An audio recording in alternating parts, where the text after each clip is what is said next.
दोस्तों नमस्कार। आप सभी का हमारे YouTube चैनल पर बहुत बहुत धन्यवाद। आज हम बच्चों आपको रेडियो एक्टिव से संबंधित अर्ध आयु और औसत आयु क्या होती है ये समझाएंगे। तो आज का टॉपिक है बच्चों अर्ध आयु।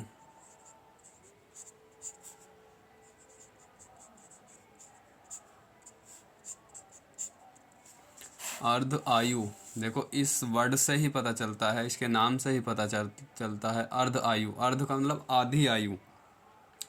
तो इस अर्ध आयु किसे कहते हैं बच्चों? रेडियो एक्टिव विघटन के कारण, यानी कि जो रेडियो एक्टिव विघटन होता है, धीरे धीरे किसी भी तत्व का क्षय होता रहता है, यानी कि उसकी मात्रा, उसकी आयु घटती रहती है। तो रेडियो एक्टिव विघटन के कारण जितने समय अंतराल में किसी रेडियो एक्टिव पदार्थ की मात्रा, किसी रेडियो एक्टिव पदार्थ की मात्रा कह लो या उसके परमाणुओं की संख्या कह लो, परमाणुओं की संख्या या किसी रेडियोएक्टिव पदार्थ की मात्रा घटकर अपने प्रारंभिक मान की आधी रह जाती है, उस टाइम को या उस समय को क्या कहते हैं? अर्ध आयु। अर्ध आयु को टी से प्रदर्शित करते हैं। किससे प्रदर्शित करते हो? टी से। और टी बराबर होता है एक हमारा फॉर्मूला 0.931 इंटू टो। टो क्या है बच्चों? टो है औसत आयु। टो औसत आयु या टी बराबर 0.6931 अपॉन लैम्डा। लैम्डा है बच्चों 6 नियतांक, जहाँ लैम्डा इक्वल टू 6 नियतांक तथा टो इक्वल टू औसत आयु और टी इक्वल टू है बच्चों अर्ध आयु। इस सूत्र पर आधारित बच्चों न्यूमेरिकल्स आता है, इसलिए सूत्र याद रखें। अर्ध आयु T equal to 0.6931 into tau या T equal to 0.6931 upon lambda. एक होती है बच्चों औसत आयु। औसत आयु, औसत का मतलब है बच्चों एवरेज, यानी कि मान लो कई सारी संख्याएं दे रखी हों, जो जितनी संख्या होती हैं उन संख्याओं का योग करके और जितनी संख्या है वह उससे भाग कर दें तो उसका क्या निकलता है? औसत आयु। इसी तरीके से रेडियो एक्टिव पदार्थों की औसत आयु कैसे निकालते हैं? क्या मतलब है इसका? तो जो बच्चों रेडियो एक्टिव पदार्थ होते हैं उसके सभी नाभिक जो होते हैं, रेडियो एक्टिव पदार्थ के सभी नाभिकों की आयु के औसत को क्या कहते हैं? औसत आयु। इसे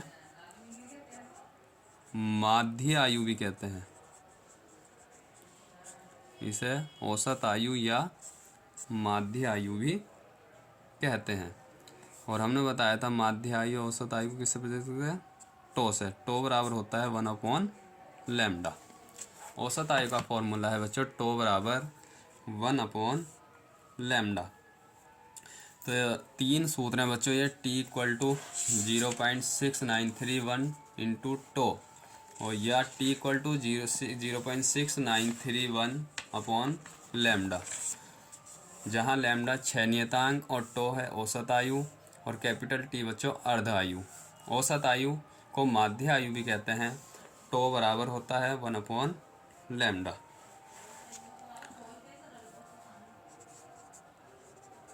अर्ध आयु, अर्ध आयु केवल विघटन स्थिरांक, विघटन स्थिरांक क्या होता है बच्चों? लैम्डा पर निर्भर करता है, जबकि जो पदार्थ होता है बच्चों, पदार्थ की मात्रा पर नहीं। तो अर्धायु केवल विघटन स्थिरांक पर निर्भर करता है, पदार्थ की मात्रा पर निर्भर नहीं करता। यह हुआ बच्चों अर्ध आयु और औसत आयु। एक होता था बच्चों इसी में, इनका जो ये होते हैं रेडियो एक्टिव, रेडियो एक्टिव का मात्रक या की इकाई, रेडियो एक्टिव की इकाई या मात्रक क्या होते हैं बच्चों? बैकुरल, क्यूरी, बैकुरल, क्यूरी तथा रदरफोर्ड। याद रखना बच्चों, रेडियो एक्टिव की इकाई क्या होती हैं? रेडियो एक्टिव के जो मात्रक होते हैं या रेडियो एक्टिवता या सक्रियता के जो मात्रक होते हैं वो होते हैं बच्चों बैकुरल, क्यूरी और रदरफोर्ड। एक क्यूरी बराबर होता है बच्चों 3.7 इंटू 10⁻10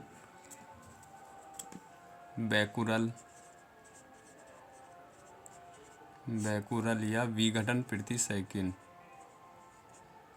विघटन प्रति सेकंड।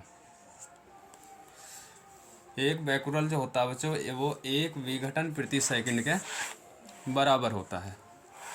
नेक्स्ट बच्चों नाभिकीय विखंडन। नाभिकीय विखंडन, नाभिकीय विखंडन क्या होता है? जो देखो इस नाम से पता चलता है विखंडन यानी कि किसी का खंडन होना, खंडन मतलब टूटना। तो नाभिकीय विखंडन में क्या होता है बच्चों, इसमें जो भारी नाभिक होता है वो लगभग 2 बराबर भागों में टूट जाता है। इसे ही क्या कहते हैं? नाभिकीय विखंडन। एक भारी नाभिक का लगभग 2 बराबर नाभिकों में या भागों में, 2 बराबर भागों में टूट जाना क्या कहलाता है? नाभिकीय विखंडन। इसका आविष्कार किया था बच्चों, आविष्कार किया था इसका ऑटो हॉर्न ने। ऑटो हॉर्न कह लो या ऑटो हॉर्न। और एक वैज्ञानिक और था इसका बच्चों फिटज तथा फिटज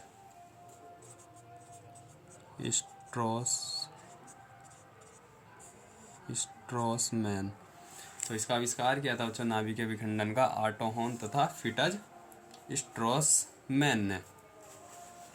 इसकी रिएक्शन होती है बच्चों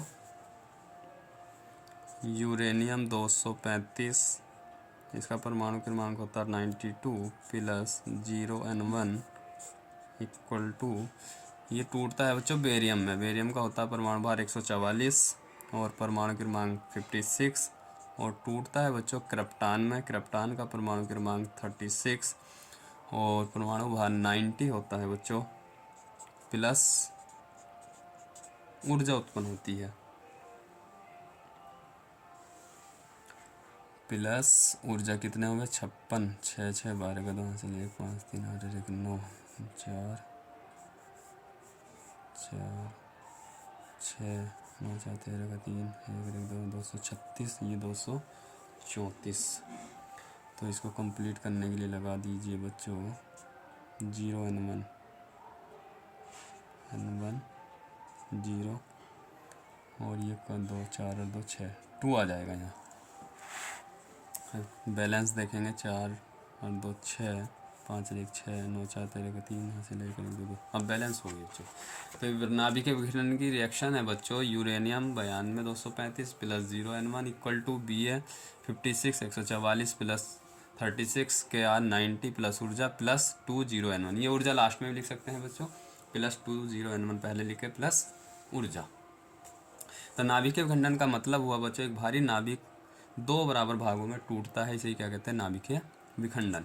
और इस पे जो आधारित है बच्चों 2 बम होते हैं, एक परमाणु बम होता है और एक होता है बच्चों हाइड्रोजन बम।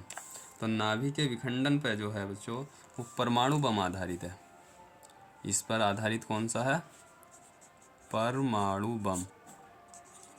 ऑप्शन में आए नाभिकीय विखंडन पर आधारित है परमाणु बम, सेकंड हाइड्रोजन बम, दोनों इनमें से कोई नहीं। तो ऑप्शन कौन सा सही हो जाएगा, परमाणु बम। ये आ जाएगा। परमाणु बम किस अभिक्रिया पर आधारित है, नाभिकीय विखंडन पर, नाभिकीय संलयन पर। तो आप आंसर लिख देना नाभिकीय विखंडन पर। और यह जो अभिक्रिया है बच्चों नाभिकीय विखंडन, इसे नियंत्रित किया जा सकता है, इसे नियंत्रित किया जा सकता है। और ये जो नाभिकीय विखंडन होती है, नाभिकीय विखंडन जो होती है वो कहाँ कराई जाती है, किस भट्टी में होती है। तो एक है बच्चों न्यूक्लियर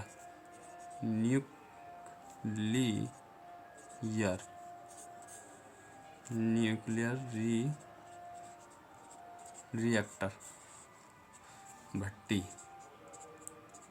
नाभिकीय विखंडन किस भट्टी में कराई जाती है, न्यूक्लियर रिएक्टर में। ये एक प्रकार की भट्टी होती है न्यूक्लियर रिएक्टर। और इसमें जो बच्चों ईंधन का कार्य करता है, ईंधन का कार्य कौन करता है, यूरेनियम 235। ईंधन का कार्य कौन करता है, यूरेनियम 235।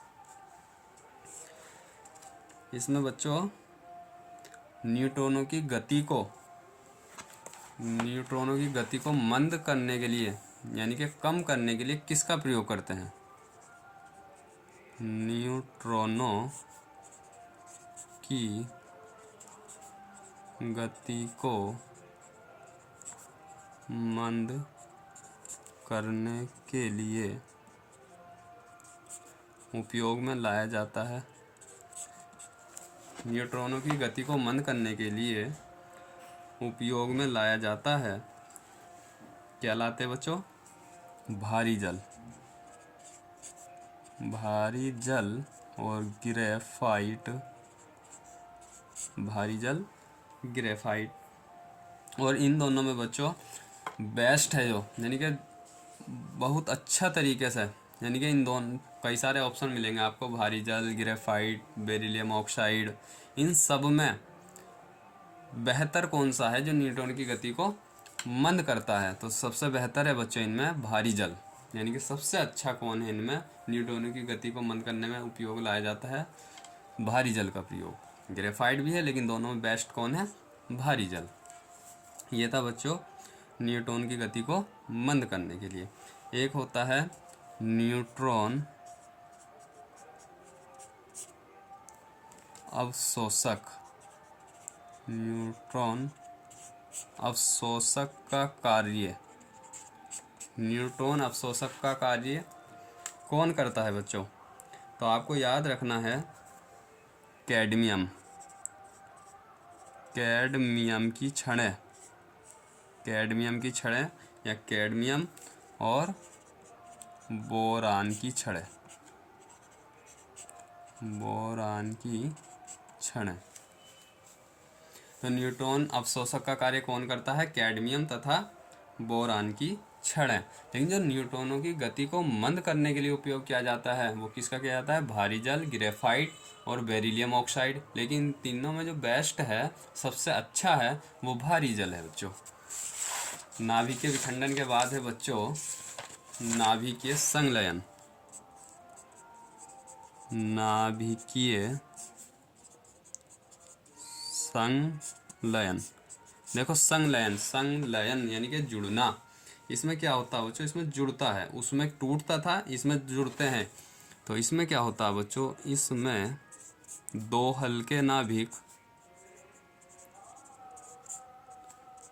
दो हल्के नाभिक परस्पर जुड़ते हैं, या इसमें दो हल्के नाभिक परस्पर संयोजित होकर या जुड़कर, संयोजित होकर या जुड़कर क्या बनाते हैं, एक भारी नाभिक का निर्माण करते हैं,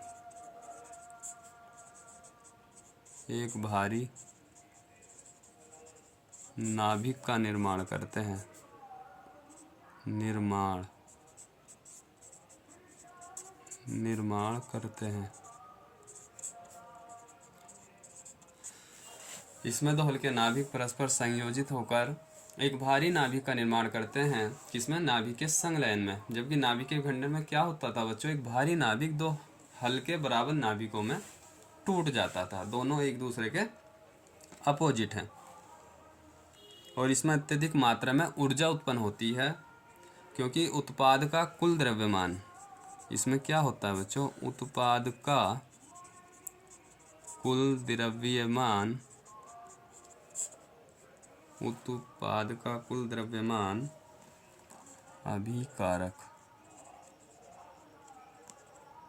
अभिकारक या अभिकारकों के कुल द्रव्यमान से कम होता है। तो नाभिक के संलयन में क्या होता है बच्चों, जो उत्पाद बनते हैं उनका कुल द्रव्यमान जो होता है, जो अभिकारक यूज किए थे हमने, उनके कुल द्रव्यमान से कम होता है। इसकी रिएक्शन है बच्चों जैसे 1H1 प्लस 1H1, दो नाभिक एक भारी नाभिक का निर्माण करेंगे, मानो हीलियम बना, 2He4 प्लस अपार ऊर्जा यानी कि अत्यधिक ऊर्जा, संतुलित करेंगे 4 1 1 2 प्लस 0N1 2 2 3 1 4 1 1 2, इस प्रकार संतुलित हुई। तो ये जो उत्पाद हैं बच्चों, यानी कि उत्पाद का कुल द्रव्यमान, ये अभिकारक हैं बच्चों, उत्पाद का कुल द्रव्यमान ये उत्पाद हैं, इधर के होते हैं उत्पाद, और इधर जो यूज करते हैं उन्हें कहते हैं अभिकारक। तो उत्पाद का कुल द्रव्यमान, इनका कुल द्रव्यमान जो होगा वो ये जो अभिकारक है इनके कुल द्रव्यमान से कम होगा, इनका कम और अभिकारक का ज़्यादा होगा। तो ये प्रश्न 2016 टीजीटी परीक्षा में आया था बच्चों कि उत्पाद का कुल द्रव्यमान अभिकारक के कुल द्रव्यमान से होता है कम, अधिक, बराबर। तो आपको उत्तर लिखना था कम। इसमें बच्चों जैसे इसमें था नाभिक के विखंडन में परमाणु बम, नाभिक के विखंडन में कौन सा बम था बच्चों, परमाणु बम। इसी तरीके से नाभिक के संलयन में जो है बच्चों हाइड्रोजन बम है, हाइड्रोजन बम आधारित है। इस अभिक्रिया पर नाभिक के संलयन अभिक्रिया में कौन सा बम आधारित है, हाइड्रोजन बम। इस अभिक्रिया को रोक पाना असंभव है, इस अभिक्रिया को रोक पाना असंभव है, यानी कि इस अभिक्रिया को नियंत्रित नहीं किया जा सकता है, जबकि नाभिक के विखंडन को नियंत्रित किया जा सकता था और नाभिक के संलयन अभिक्रिया को नियंत्रित नहीं किया जा सकता है। एक फार्मूला होता है बच्चों N बराबर कैपिटल T अपॉन T½ यानी कि ये T हुआ कुल समय और ये हुआ बच्चों अर्ध आयु। इस फार्मूले से नेक्स्ट वीडियो हम न्यूमेरिकल्स सॉल्व करेंगे, इसलिए इस फार्मूले को भी याद रखें। एक फार्मूला होता है N = N0 ½ power into N. एक होता है बच्चों R equal to R0 half power N. ये फॉर्मूले याद रख लेना। और एक और होता है बच्चों आयतन। आयतन समानुपाती द्रव्यमान संख्या क्या होता है? आयतन होता है नाभिक का 4/3 पाई r³ इक्वल टू लगाएंगे जब ये समानुपाती है ना, कोई नियतांक लगाएंगे, नियतांक यहाँ R0 इंटू ए। तो इससे निकलेगा बच्चों हमारा r³ समानुपाती a या r इक्वल टू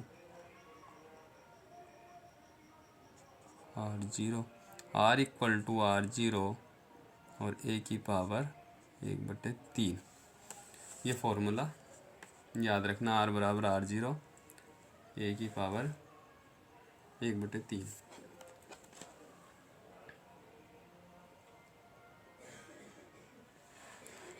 ठीक है बच्चों, आज आपने नाभिकीय संलयन, विखंडन, अर्ध आयु, औसत आयु क्या होती है, रेडियोएक्टिव तत्वों की, उसके बारे में सीखा। पूरी वीडियो देखने के लिए बहुत बहुत धन्यवाद।